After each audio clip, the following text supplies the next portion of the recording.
Hello guys, সবার প্রতি শ্রদ্ধা ও ভালোবাসা রইল। সবাই ভিডিওটা বেশি বেশি শেয়ার করবেন, লাইক কমেন্ট করবেন এবং চ্যানেলটি সাবস্ক্রাইব করবেন।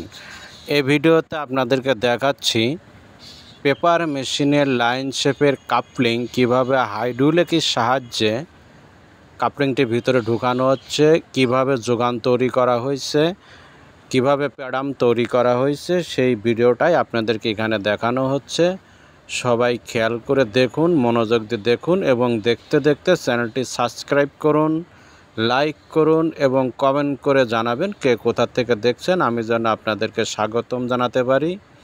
যারা আমার চ্যানেলটি সাবস্ক্রাইব করছেন তাদেরকে অসংখ্য অসংখ্য ধন্যবাদ, আর যারা সাবস্ক্রাইব করেননি তারা এখনই সাবস্ক্রাইব করুন, তাদের জন্য অভিনন্দন।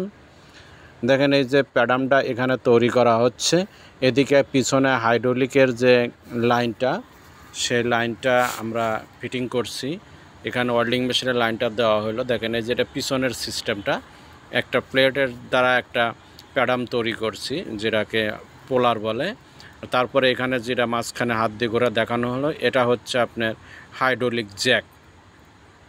এই জ্যাকের সাহায্যেই এই কাপলিংয়ে ঢোকাবো। এখানে দেখেন দুইটা পাইপ দুই পাশে সুন্দর করে লাগানো হয়েছে এবং ফিটিং করা হয়েছে মাথায় প্লাঞ্চ দিয়ে।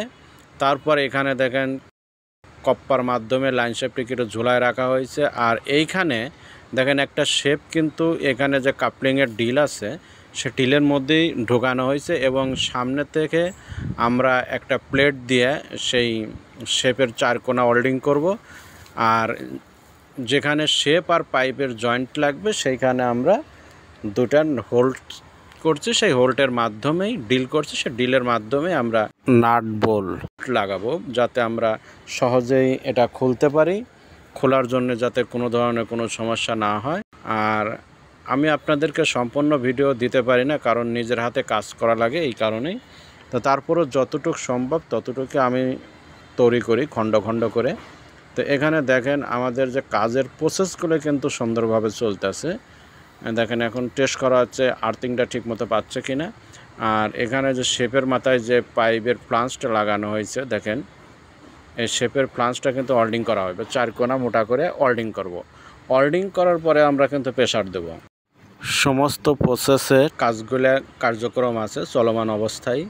দেখেন যার যার মতো সেই আছি। আর এখানে দেখাচ্ছে আপনার এই যে বোল্টগুলো কীভাবে ফিটিং করছে এবং চাবি কীভাবে ফিটিং করতে হয় শেপের সঙ্গে, সেটাও কিন্তু আমি দেখালাম আপনাদের এবং মাঝখানেতেও দেখাবো, আবার সাইডেও দেখাবো। এটা কিন্তু ড্রাইভ শেপের সঙ্গে যে পুলিটা থাকে, এই গ্রুপটা হচ্ছে পুলির জন্যে। আর এখানে বড় পুলি ঢুকবে, আমি পরবর্তী ভিডিওতে আপনাদেরকে দেখাবো। সমস্ত প্রসেসের কাজই সুন্দরভাবে মিলায় আমি আপনাদের এই ভিডিওগুলো দেব, আপনারা সবাই দেখবেন এবং সবাই চ্যানেলটি সাবস্ক্রাইব করবেন। যত সাবস্ক্রাইব করবেন তত আমার উৎসাহ উঠবে এবং আমি আরও সুন্দর সুন্দর ভিডিও দিতে প্রস্তুত থাকবো সবসময়ই। দেখেন এখানে কিন্তু গাইড এবং হাইড্রোলিক মিলানো হচ্ছে, যে আমরা প্যাডামটা তৈরি করছি সেই প্যাডামটা কিন্তু মিলানো হচ্ছে, যে আমরা কজ যেন না হয়, কম বেশি যেন না হয়। যখন হাইড্রোলিকে জ্যাক করব তখন যেন একই সমান্তরালে দুই পারেকার পাইপে যেন জ্যাকটাকে ধরে রাখতে পারে, এই জন্যই ওখানে মিডিল স্ট্যান্ড করা হলো। আর এখন দেখেন এই যে পাইপের প্লেটগুলো দিচ্ছি, এই যে শেপের মধ্যে যে প্লেটগুলো ঢোকায় এটা কিন্তু ওয়েল্ডিং করব। দেখেন এই যে ওয়েল্ডিং করা হচ্ছে। তো আপনারা যে কোনো কাজ এভাবে আপনারা করতে পারেন, যে হাইড্রোলিকে কিভাবে আমরা ভিতরে ঢোকাবো, কিভাবে হাইড্রোলিক দ্বারা বের করব, এটা একটু চিন্তা করলেই এই কাজগুলো অতি সহজ। মেকানিক্যালের কাজ এতটা কঠিন না, কিন্তু একটু বিবেক খাটাইলে, চোখের নজর, বুকের সাহস আর মাথার বুদ্ধি, এই তিনোটা খাটালে মেকানিক্যাল কাজ অতি সহজ এবং বুদ্ধিমত্তা মতোই কাজ করা যায়। দেখেন কিন্তু এই শেপটি আমাদের আগে ছিল 125 mm। এই শেপটি দেখা গেছে যে একটা শেপ যদি সুন্দরভাবে চলতো তাহলে 2-3 বছর, আর নইলে 6 মাসে একটা, 3 মাসে একটা, এটা শেপটা ভাঙে। তা আমাদের এটা টিপিএম ফ্যাক্টরি, টিপিএম হিসাবে আমরা কাইজেন করে সার্কেল দল মিলে কাইজেন করে আমরা এই শেপটিকে 150 mm করলাম, যাতে গ্রুপ থেকে না ভাঙে। শেপটা ভাঙে কোথার থেকে? আপনার এই কাপলিং দেখেন, এমরে কাপলিং এখানে ব্রাইং এখানে চিকন, কিন্তু এখান থেকে ভাঙবে না। একবারে পুলির সেম করে যে কোনো এক পার থেকে, না এপার না ওপার, সেম করে সেখান থেকেই শেপগুলো ভেঙে যায়। আর ভেঙে গেলে একটা মেশিন আমাদের প্রায় 36 ঘন্টার মতো বন্ধ থাকে। তাই আমরা যে কোনো জিনিসই মেন যে কোনো জিনিস যেগুলো অনেক সময় লাগে বা দীর্ঘ সময় লাগে, সেই জিনিসগুলো আমরা নিজেরা আগের থেকেই স্পেয়ারভাবে তৈরি করে রাখি। এটা তৈরি করার পর আমাদের মেশিন যদি কোনো সময় ব্রেকডাউন হয়ে যায়, তাহলে আমরা তৎক্ষণেই এটা ফিটিং করি। তখন আমাদের সময়টা অনেক সাশ্রয় হয়। দেখা গেছে 10 ঘন্টা 12 ঘন্টার মধ্যে আমরা এই লাইন শেপটা বদলাতে পারবো। কারণ হয়তো বলতে পারেন যে একটা লাইন শেপ বদলাতে কেন 12 ঘন্টা লাগবে? একটা লাইন শেপ বদলাতে গেলে আমাদের 3টা পার্ট খুলতে হয়। 3টা পার্ট খোলার পর মাম কাপলিং যেখানে আছে সেইখান পর্যন্তই খুলে আমরা একটু সরায় তারপরে এইগুলা শর্ট পিসটা ঢোকাতে হয়।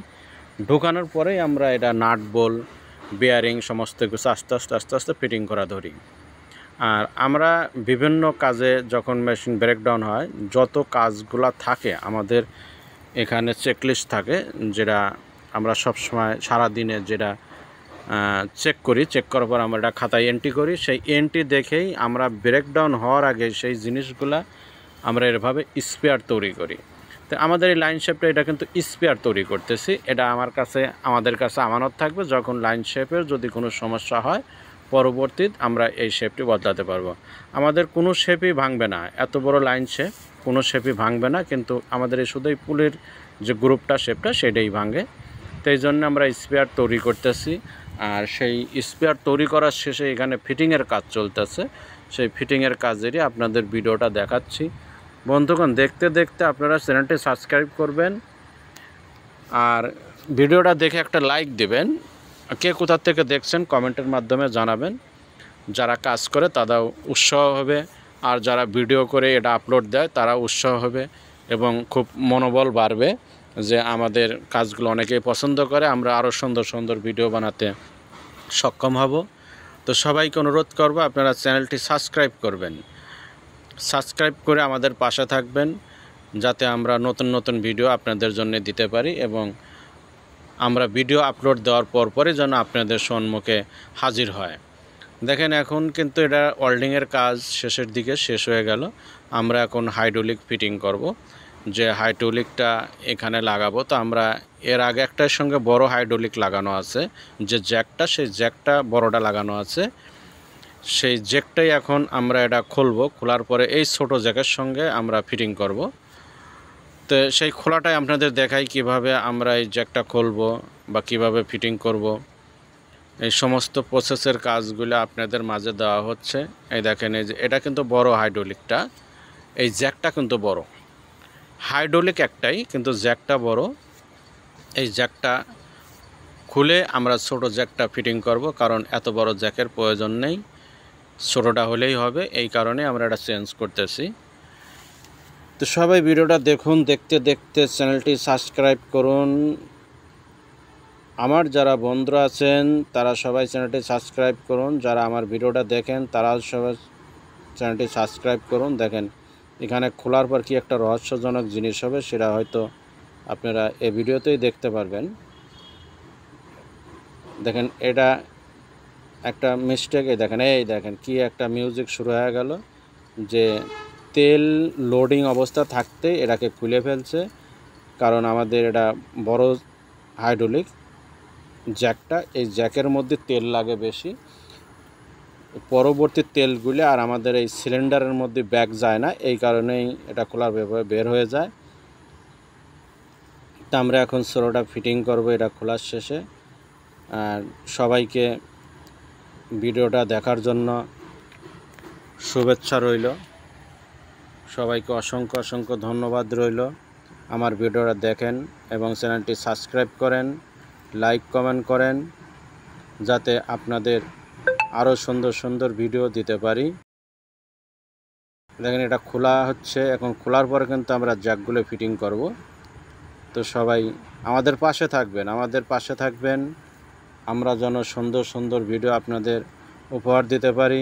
এটা ফিটিংটা খুলে ফেললাম, এখন আমরা এখানে থ্রেড টেপ দেবো। থ্রেড টেপ দেওয়ার পর ফিটিং করব। সবাইকে সুস্বাস্থ্য কামনা করে বিদায় নিচ্ছি। আল্লাহ হাফেজ।